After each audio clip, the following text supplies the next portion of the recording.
Welcome back to Strong Inside and Out. I'm Ashley Katzenback. I'm a physical therapist, and I run a concierge practice here on Cape Cod and the South Shore. And when I'm not in the clinic, I'm on the sideline coaching girls lacrosse, which means I sit in both seats. I treat the bodies, and I coach the kids who are about to send those bodies off to college. Today's episode is one I've wanted to do for a long time. We're talking to 3 real college athletes, 3 different schools, 3 different sports, 3 different years in. Julietta just finished her freshman year playing soccer at Boston University. Julia just wrapped her sophomore year playing field hockey at Southern New Hampshire University. And Maddie just finished her junior year playing lacrosse at Middlebury. Freshman, sophomore, junior. 1 D1 program, 1 D2 program, 1 NESCAC D3 program. And what I wanted to find out, what does it really feel like in the body and in the head at each one of those stages? Not the version for the recruiting profile, the real version. So let's get into it. Julietta, welcome. Thank you for being here. Thank you for having me. You just finished your freshman year playing D1 soccer at BU.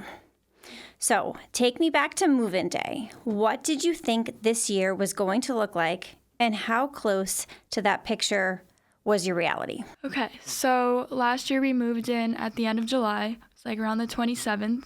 We stay in these dorms that the sophomores stay in for the whole year, but we have like pack groups, so we stay with different classes. Like there's a freshman, a sophomore, a junior, and senior for some bonding and stuff. I think I didn't really have too many expectations going into it because it was just a whole new experience, like living away from home and playing a college sport. So I really went in with like an open mind and like just tried to work my best and take everything in with a positive attitude. So you went back really early. Yeah. Do all fall sports at BU go back that early?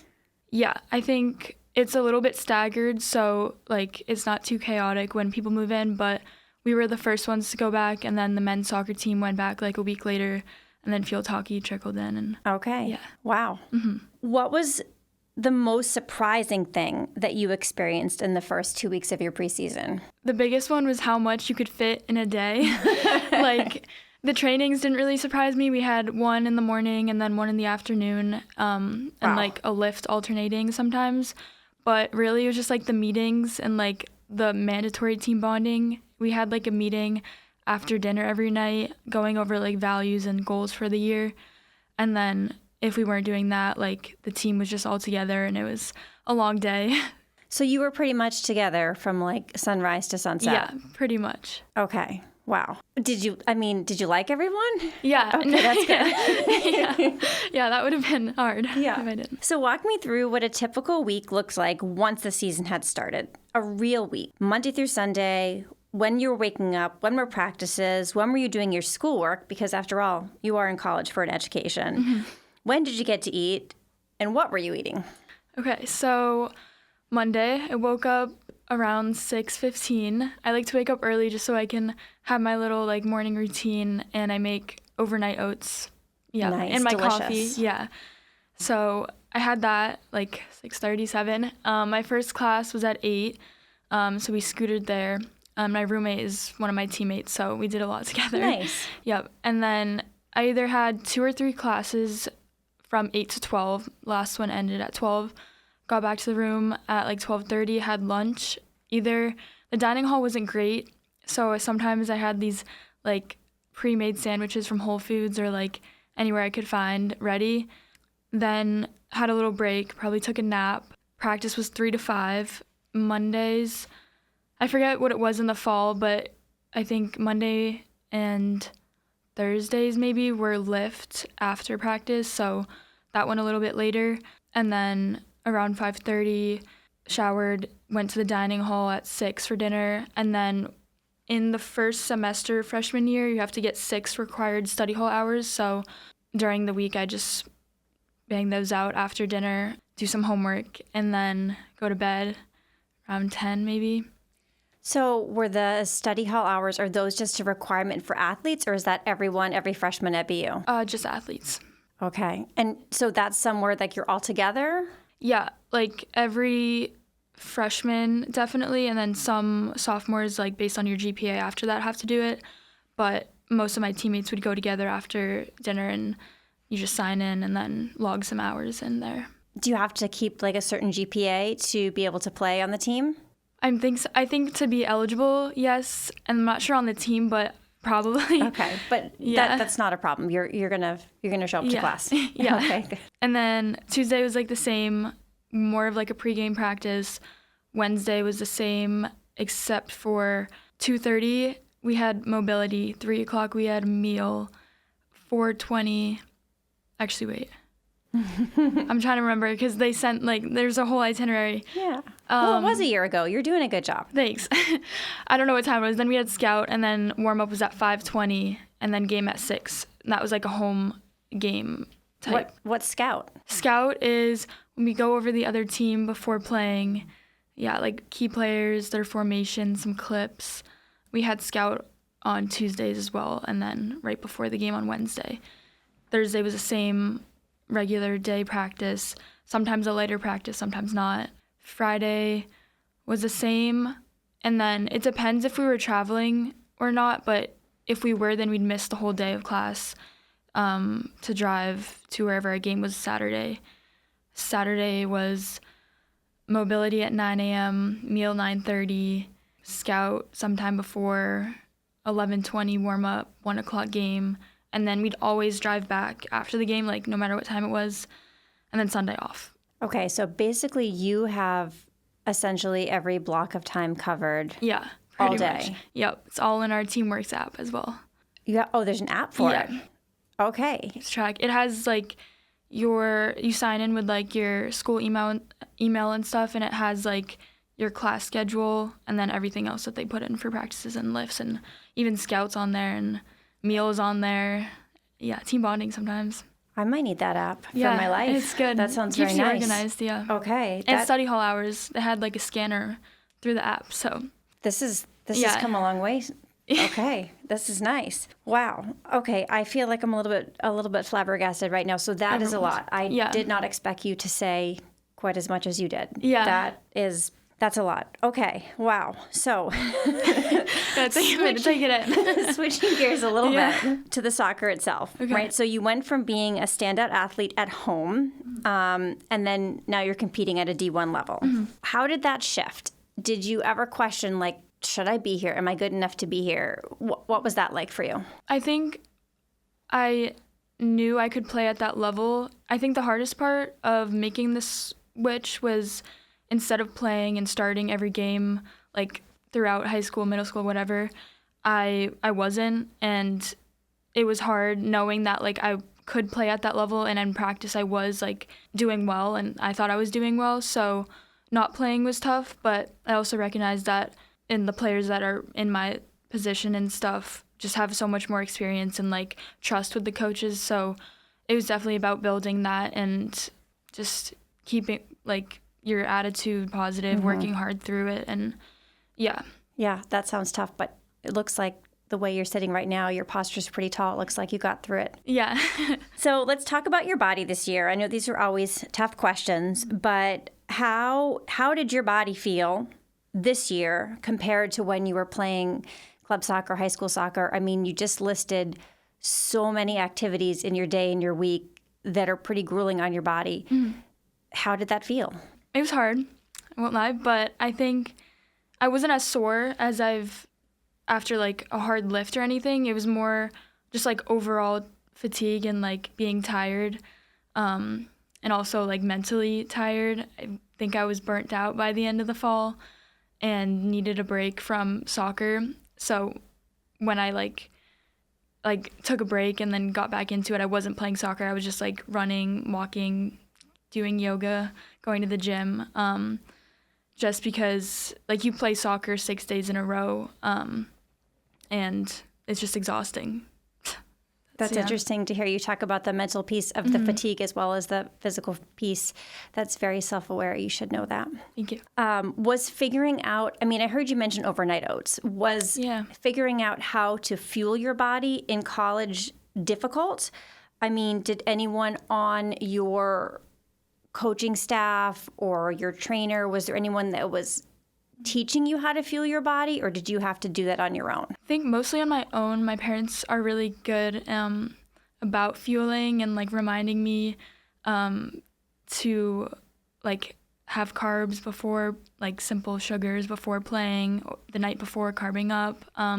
We did have one talk with a nutritionist just for the freshmen, like once in the beginning of the season, and that was it. So I think mostly it's about just learning what works for your body, what doesn't, and making the most of that. And yeah, I love making like recipes and trying new things. Wow. You really did well. You're painting a very good picture. Mm-hmm. I hope that the listeners right now realize that not everyone quite has this as figured out as Julietta does. It's very impressive. This is kind of a sensitive subject, and it really shouldn't be. And I ask every athlete I work with this, but with everything you just described, did you have a regular menstrual cycle, a regular period this year, or did that change? So I think it changed, but also stayed the same. Like, it's never been regular, and just, I don't know why when I was younger, like, it's not really, I don't know the reason why, but I just think it's because I work out a lot and like eat well, but also probably not enough carbs when I was younger. And then, yeah, so I was on birth control, which like regulated it for me for a year. And then I got off of it just wanting to bring myself back to like normal. And then I also see like at the Boston Children's Hospital, they have like a female athlete program, and I work with someone there that talks about REDS and all of that. So I'm working on getting it back in regular, but yeah, I didn't have it like the whole year. And I'm working on getting it back and listening to what she has to say. And I've done like blood tests that show that I've been like under fueling for some time. And yeah, it's hard going through that, but it's what it is. And I feel like something that should be talked about more. Yeah, you're amazing. I'm so proud of you for talking about it. Thanks. I talk about it all the time, but it's easy for me. I mean, it's something like as a younger athlete, I went through and didn't realize it. And so now as an older adult, feeling the consequences of that when if I had prevented that when I was younger, I wouldn't have some of the consequences I have now. So I am so happy that you are talking about it. What Julietta is describing is incredibly common in freshman year. When training load goes up and the way you're eating doesn't quite keep pace, the body starts making choices about what to prioritize. And your hormonal health and bone health often suffer. And that's something we call relative energy deficiency in sport, or REDS. It's really not about willpower or discipline. It's simply a mismatch between output and fuel. And freshman year in college is when it tends to show up. Julietta, if you could hand yourself a note on move-in day, what would it say? Ooh, that's a good question. I think it would probably be not to put too much pressure, like big expectations. I also feel like I tend to take things really seriously all the time. And if I just enjoyed the experience, like throughout the ups and downs, it would have been more fun.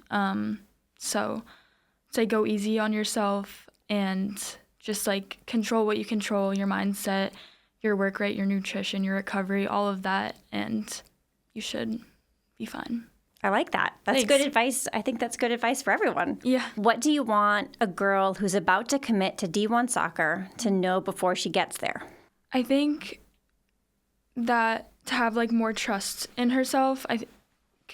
Like, you know, athletically you're capable of playing at that level you're about to commit. But just like working on your mindset, your confidence, like having these tools before you get to college, because if something like goes wrong, like you're not playing, you're confused why that's happening, maybe you make mistakes and it like gets you down, having this like unshakable like trust and belief in yourself that if you work hard and like I said, control your controllables, like you'll be fine.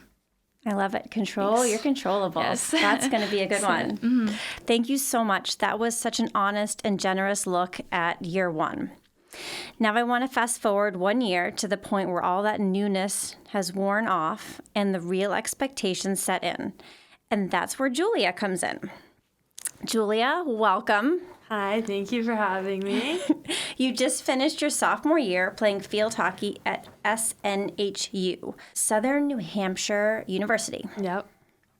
Compare yourself walking into sophomore year versus freshman year. What was different? I would say, like, walking in sophomore year, I definitely felt more confident and more excited than I was freshman year. I think freshman year I was just, like, on that high of, like, senior year, like, hanging out with my friends all the time, like, just soaking in, like, all the grad parties, hanging out with my parents all the time. And, like, I'm such a homebody. I love my family. So I think moving away was definitely, like, hard, but I was excited for it. It wasn't that far away either. But once you find, like, a family at school, it just makes it, like, 10 times easier. And you look forward to seeing those girls again. So You found your family. definitely. What did you know at the start of year 2 that you wish you'd known in year 1? I would say just, sorry. I mean, obviously you found your family, so maybe if you had known that your family was going to be there. Yeah, I would say just, like, going into preseason from freshman year to sophomore year, I would say just, like, enjoying it. Because freshman year I was just so, like, honed in, oh my gosh, like, there's run tests, like, we have double sessions, lifts. But it honestly is so much fun. Like, you're there with your best friends, and, like, yeah, it's hard work, but at the end of the day, you guys are all there for the same reason. And I think it's just important to, like, never lose sight of that. So I love that. Really enjoy it because it does go by so fast. Can you believe it's been 2 years? I can't believe it. It flew by. What does the field hockey culture look like at SNHU?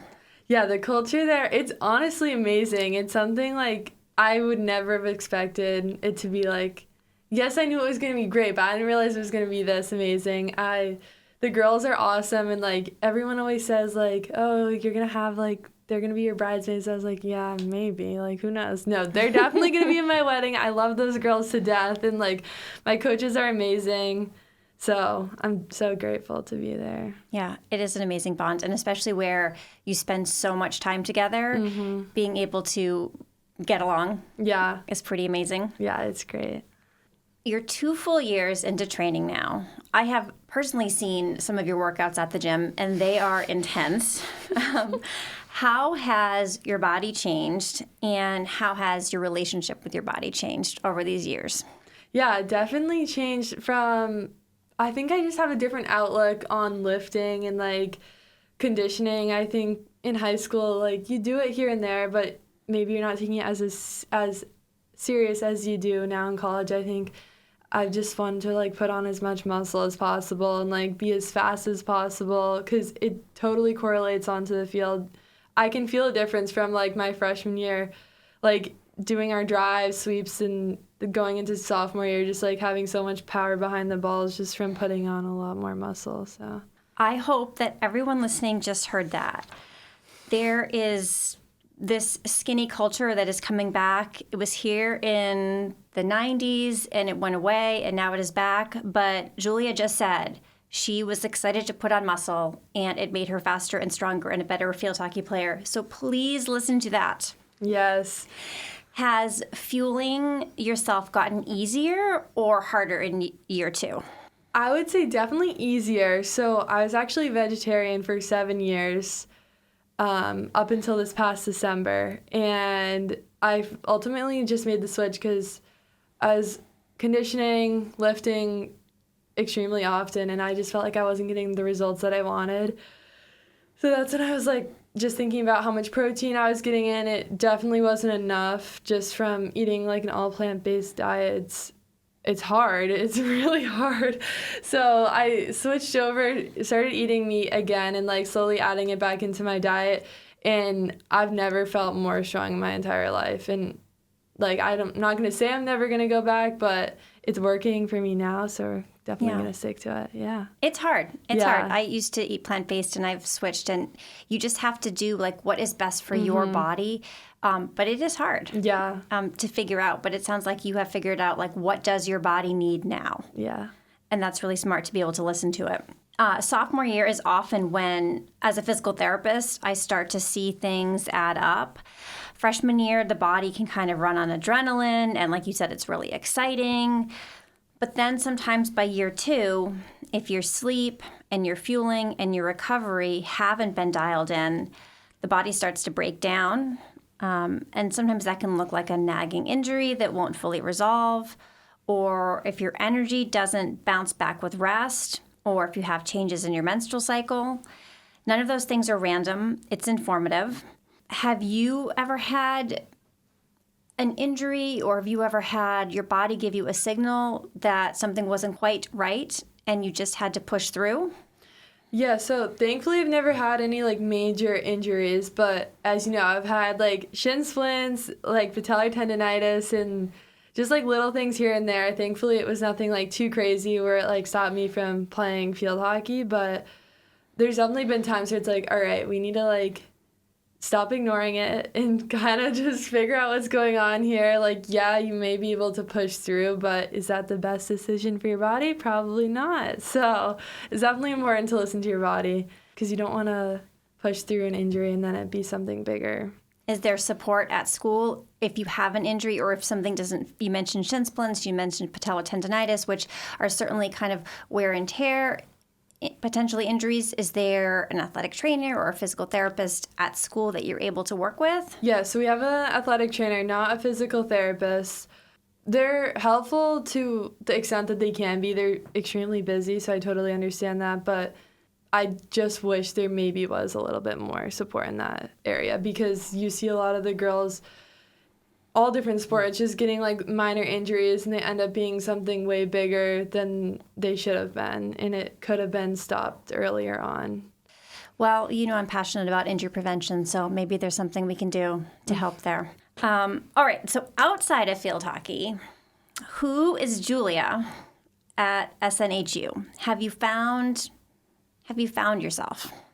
I wouldn't know. I don't know about finding myself quite yet, but I'm a marketing major at SNU. I do business there as well. I enjoy it a lot. I don't totally know what I want to do quite yet, but I enjoy all my marketing classes, all my sales classes, my business classes. I love them so much, but definitely not totally sure which path I'm going to go down, but I know I'm enjoying it in the moment, so I'm just trying to soak that all in. And like outside of field hockey, I also run a lot. Since my freshman year, I've done 6 half marathons and 1 full marathon. So definitely want to take that to the next level once I'm graduated. All right, well, you keep building that muscle. You're going to need it. What's the thing you understand now about being a college athlete that took you 2 full years to learn? I would say just knowing that everyone is there for a reason and just never losing sight of that. It's just, you never want to take that opportunity for granted, because so many people would love to be in the same position as you. And just like a reminder that you're there to have fun too. You're doing something that you love. So yes, it's hard work and like it takes discipline to be there, but also like you enjoy that hustle. Like it's fun. And also think about like that little girl you were like grinding in the driveway, just wanting to like make JV, and just like thinking about how far you've come. It's so special. So that's awesome. I do wish so many times that I could go back and play again just for an hour. It was the best time ever. So I'm glad you're enjoying it. What would you tell a girl that's about to start freshman year? I would say, well, soak in like your last summer being home with your family. Seriously, like it's so nice going back home, but definitely like soak it in while you can and just enjoy it. Like live in the moment. Try not to like think of things too serious. Like enjoy decorating your dorm room. Like enjoy all the little things because it's fun and it flies by. It goes so fast. I like it. Keep it simple. Yeah. Stay in the moment. This has been really helpful. I love kind of seeing how the journey has progressed from freshman to sophomore. Now I want to bring in someone who can kind of see the whole arc because she's 1 year from the finish line. Maddie, welcome. I know you sat in a lot of traffic to get here, and I appreciate that. You just finished your junior year playing lacrosse at Middlebury, a NESCAC school. No athletic scholarships, some of the most competitive D3 in the country. Looking back at the girl who arrived freshman year, what do you see now that you didn't see then? Good question. I think when I arrived my freshman year, I was focused on everything around me and less about myself. And I feel like I was sort of just going through the motions of it and not really taking advantage of everything in front of me. Going to a D3 school is nice because you have the flexibility with your sport, which I really appreciate. But yeah, for me, I feel like I sort of was just going through the motions, and now I really enjoy it and really take a step back and look at everything around me, like lacrosse, academics, just being there, especially now being a junior, everything, you kind of realize how quickly everything has flown by, which is crazy. I know, 3 years. I know, going into senior year is crazy. It's almost over. But yeah, I think as you, I don't know, I feel like as your experience evolves, you kind of learn to just take advantage of the little things, like being on the field with your teammates. I mean, it's so weird, and everyone knows too, like being on a sport, like you have a class that graduates every year, and I think just looking back now, it's really made me take advantage and recognize the little things that are super important that happen on the field between people, between your teammates, and in the classroom. I go to a small school, so That's I great. know those little interactions are always nice to think about. Yeah. Is that part of what drew you to a D3 school over a D1 or a D2? I mean, I had the pleasure of seeing you play lacrosse in high school, and I'm pretty sure you could have gone to any school you wanted to. Did Middlebury match up for what you thought you wanted? Yeah, so I wanted that balance between athletics, academics, and my own personal life. My recruiting process actually started looking at a lot of D1s. Then COVID hit, and it was really hard to get in front of those bigger schools, so I started looking at other NESCACs. I love Vermont. I love Middlebury. I feel like I had such a good feel when I got there. I think I also told myself, despite the sport, like, will I enjoy this school? Like, if something were to happen or I didn't like lacrosse for some reason, like, what can I take away from this school? And I knew with Middlebury, one, that if I didn't play lacrosse, I would still enjoy the school. But two, there's something about that team and that culture that really made me just so excited to go there in the first place. So you have to weigh, I feel like you definitely have to weigh both sides of it with choosing a school, but I really lucked out with the girls there as well. I mean, you do have 3 championship rings. Yes. For those of you listening do. that don't know, Maddie has 3 championship rings, Yes. NCAA Division III championship. Yeah. She's a pretty big deal. Thanks. I coach girls lacrosse myself, and I watch players getting recruited and head off to programs like yours. What do you wish coaches like me understood about what you were actually experiencing? The process is so long, and I wish coaches had told me more to take my time. I feel like I had teammates, and myself included, I feel like you want to jump to the first offer, first school, whatever it is, and you don't always have to. And there's going to be other options. And also just the reassurance from coaches that, like, you don't know what path, like, no path is guaranteed, and, like, this entire process is going to be an up and down sort of thing. And just hearing that is super reassuring, because I remember the recruiting process being literally like one of the hardest times ever.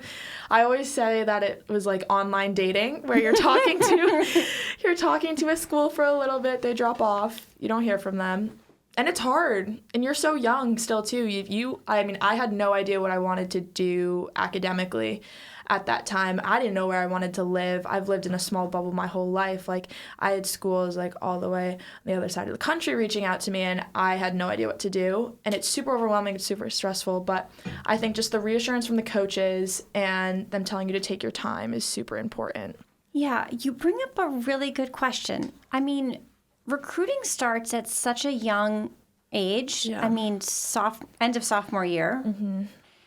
And most people are 16 and have no idea what they want to do potentially with their lives. How do you know I mean, how do you know what to say yes to or what school to go to? I mean, this is a really big question. Yeah, that is a big question. Honestly, I don't think there is any way to know. I mean, going into my senior year now, I still think about, oh my gosh, like what if I had gone to this school and played at this division, or what if I played club? Like there's so many questions that are going to come up, and that's just a part of the process, I think. But one thing that is super important to me and something that really stuck with me was just the feel. Like you will feel it when you go to a school and you will have a good sense of it. And also like worst comes to worst, you can transfer. Like we do have that choice as well, which is really nice, but I think definitely take your time. I remember my coach called me and gave me an offer on July 1st, and I didn't take it right away. I definitely had to take time to think about it and weigh my options and just be like, okay, do I really want this? Like, what did it feel like when I was there? Can I see myself there? Can I see myself being successful there? Like things like that. And I think that's super important to think about, and that like helps you choose. So smart. So smart. I love it. I love it.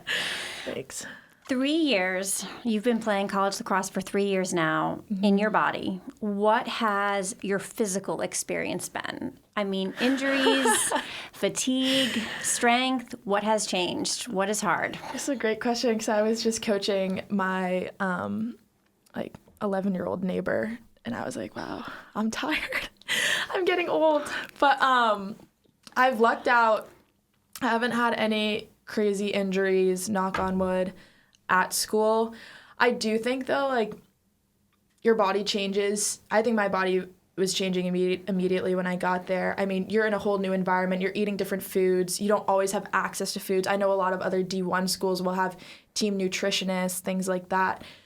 I did not have a nutritionist at Middlebury. They got one this fall. I was abroad though, so I never got to meet with them. So it is different.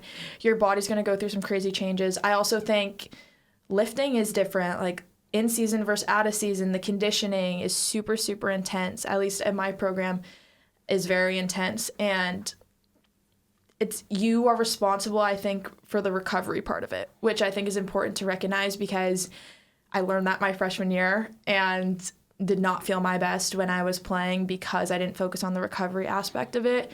And that just comes with time. Like, you learn that, but I think it's important to understand going into college that it's on you. Like, it's a responsibility that you have going forward. Yeah, that's a lot of maturity for an 18-year-old to know they've got to take care of their body. Exactly. It's also hard to know how to take care of your body. Like, if you don't have those resources, like, you don't know what to do. Drink water. Like, that's what we've been told, just drink water, but that's not always the case. So I think that's super important. Yeah, sleep.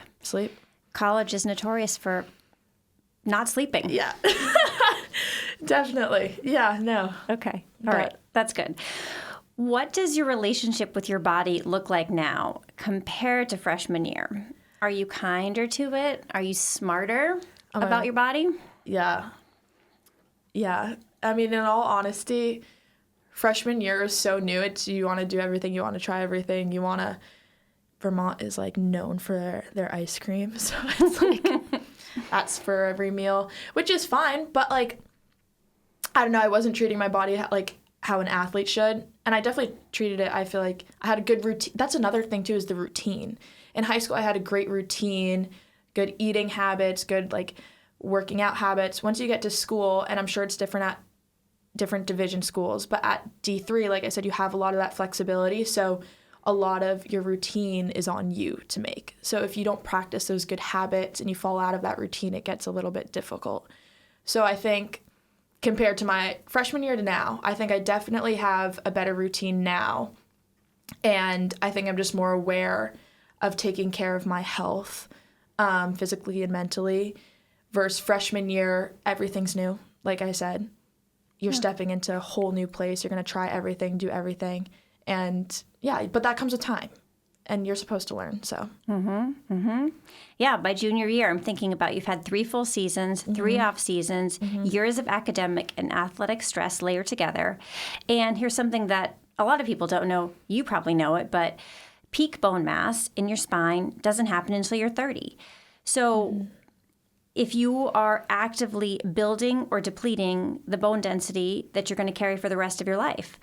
So all this work you're putting in college right now, taking care of your body, it's going to pay off in dividends for the rest of your life. And that's why I think that we have to pay attention to the menstrual cycle more.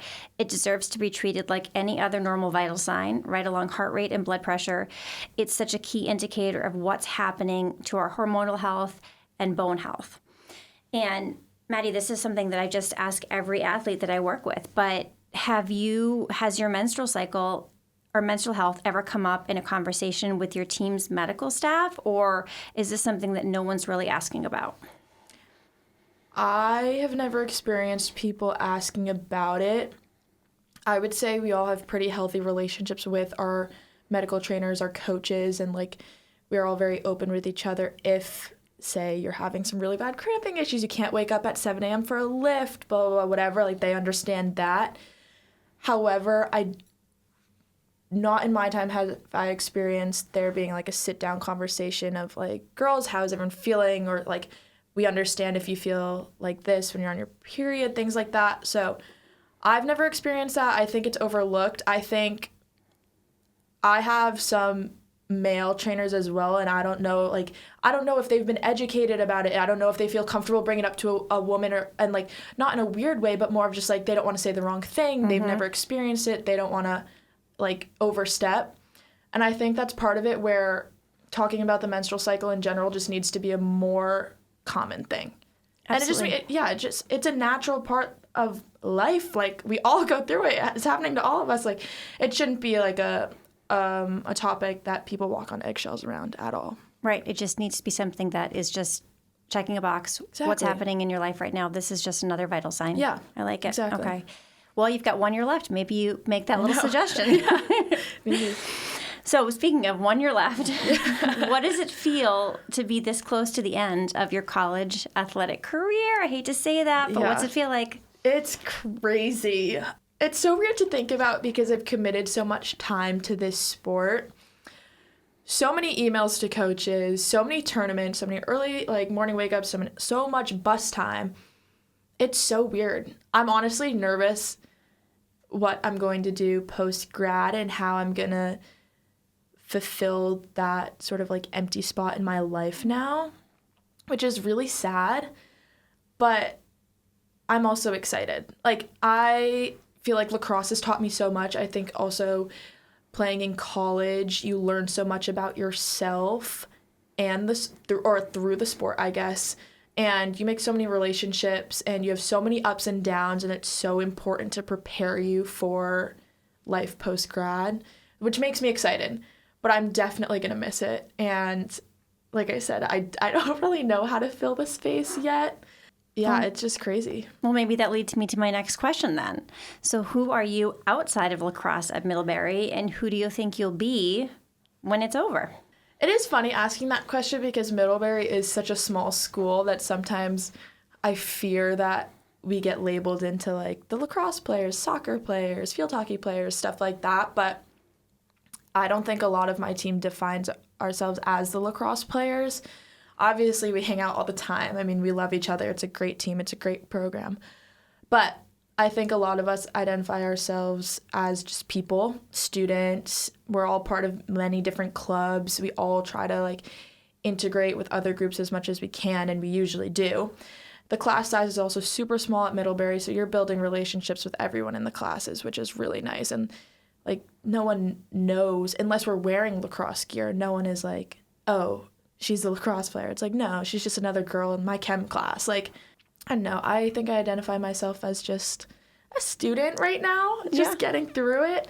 A student of life. Yeah, a student of life, learning so much. And then post-grad, again, just a young person trying to figure out their life, which is scary to think about, but also exciting. You are a neuroscience major? Yes, neuroscience major. Smartest person I know. I love it.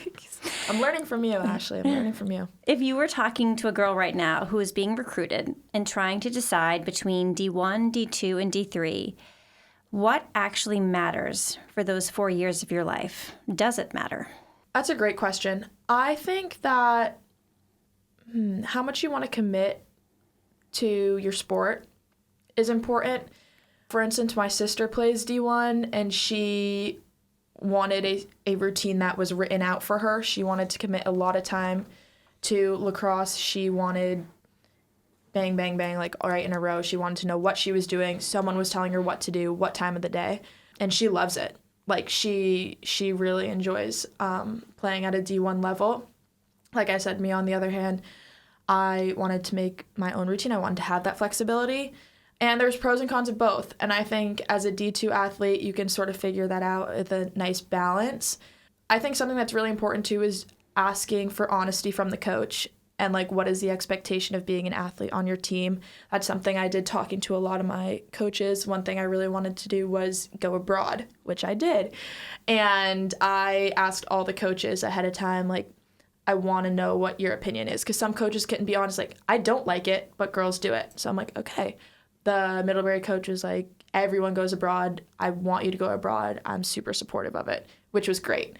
And that's what I wanted to hear. So I think if you ask for clarity and honesty from the coaches, you will get it. And that will also help you choose D1, D2, or D3. But yeah, and then just going back to the initial feel, like you do feel it. And I know that kind of sounds silly and you might not believe it, but like you will experience a feel and a vibe from a school, a place, and the people there, which is super important. I love it. Julietta, Julia, and Maddie just gave us the real version, the one that doesn't make the highlight video. And one thing that struck me listening back across all these conversations, as Maddie just said, the division label, D1, D2, D3. And it didn't determine the experience. BU, SNHU, and Middlebury, 3 completely different programs.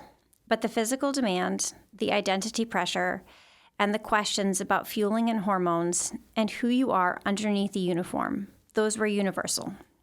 And I want to say this clearly because I say it in the clinic every week. A missed period is not a badge of commitment. A stress fracture in a 19-year-old is not just bad luck. Fatigue that doesn't respond to rest is not weakness. Those are messages from your body. And our job as athletes, as parents, as coaches, as clinicians, is to learn to read them instead of pushing through them. If you are the parent of a daughter in this world, ask her how she's really feeling. Ask her if she's eating enough to support what she's asking her body to do.